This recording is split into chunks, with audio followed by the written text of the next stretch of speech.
Everyone thinks there is a specific characteristic trait common in all successful people. Some think it's persistence, some think it's luck. Many people think it's intelligence. Yet, have a look around you and you will quickly realize that this notion that is pushed onto you by the education system is almost completely false. The friends with the highest grades, the sharpest minds, the ones who could win any argument they walked into, often end up in comfortable but unremarkable lives. The people who shaped this world, carved it from trees, rocks, and soil into a living, breathing civilization, were not the brightest minds. Ironically, many of those who had the greatest impact often looked like fools from the start. They were laughed at. They were the ones who chased something that the rational world had already dismissed as impossible. But they had a vision. This is the pattern that keeps repeating. The unseeming idiot wins in the end. But greatness has a cost, and the idiot pays it without ever understanding what is being taken in return. There is a reason the brightest minds rarely build the boldest things, and it begins with what intelligence actually is. Intelligence is a kind of foresight. It allows a person to see further than others, to anticipate problems, to recognize failure before it arrives. For most of life, this is an advantage. It guides a person towards safer choices and away from unnecessary suffering. But there is a small category of pursuits in life where this same gift becomes a curse. If you wish to build something from nothing, or if you wish to pursue a dream that has never been tried, if you wish to walk a path that does not exist yet. For these things, the ability to see clearly will become a binding curse that becomes almost impossible to remove, for as the path makes no rational sense. And as a result, the clearer someone sees, the more reasons they will find to stop. And this is where most people stop reading, because the obvious answer to the refusal of the leap is discipline. Force yourself forward, override the hesitation, and show up anyway. It is the answer the world has been selling you for the last decade, that the people who succeed are the ones who did not flinch. But discipline is not enough. It cannot be enough. Few people on earth can show up day after day, for years on end, with the same amount of progress to show for it as someone who started yesterday.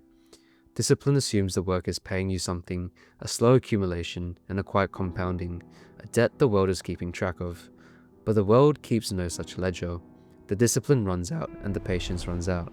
The rational mind, watching the numbers stay flat, eventually makes the only rational decision it can make. It stops. You see, this is the second truth that intelligence cannot survive. The universe does not promise you anything in return for your effort. You can give your life to something meaningful and have it amount to nothing. Someone less talented than you, less hardworking than you, can succeed where you failed.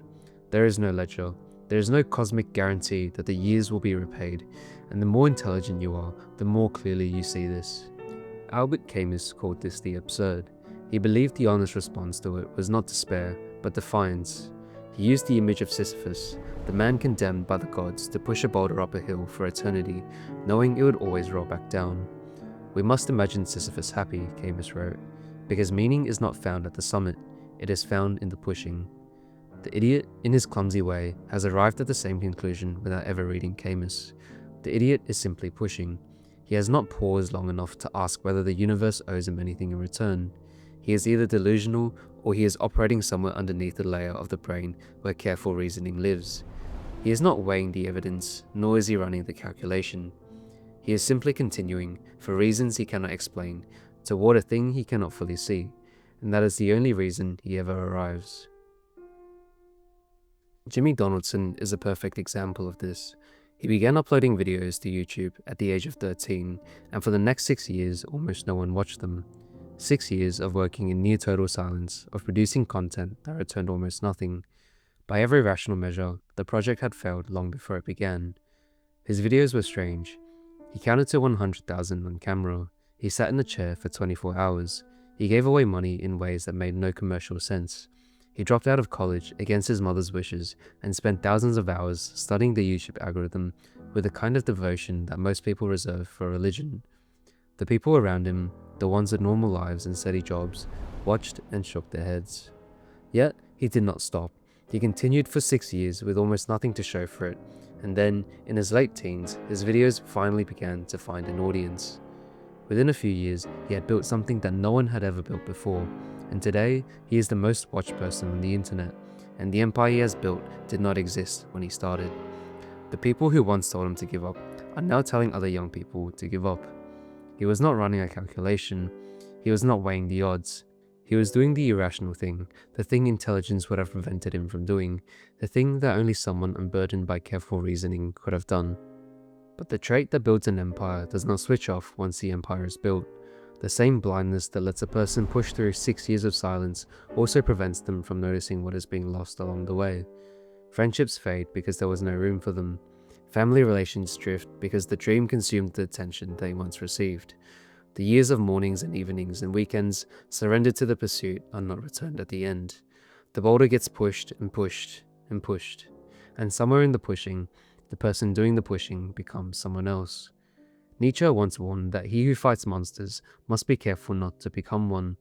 The same warning applies to dreams. The dream demands a certain kind of person to chase it, and the longer the chase continues, the more completely the chaser is shaped by what the dream demands. The idiot who began the journey is rarely the same person who arrives at the end. Something is always given up, often quietly, often in increments so small that the loss is invisible until it is complete.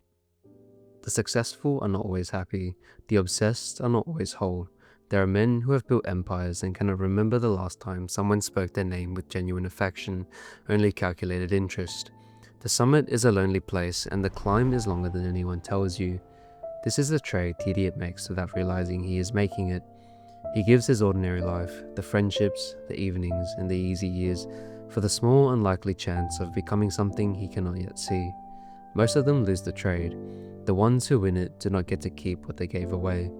And this is what greatness costs, not a year of effort and not a decade of hard work, but the person you would have been.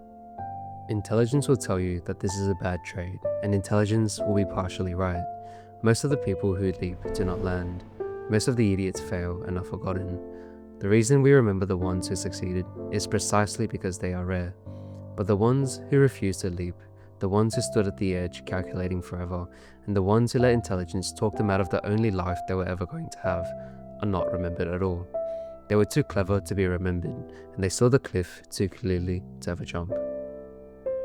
The universe will not tell you whether the climb is worth it, and the price will be collected whether you agree to it or not.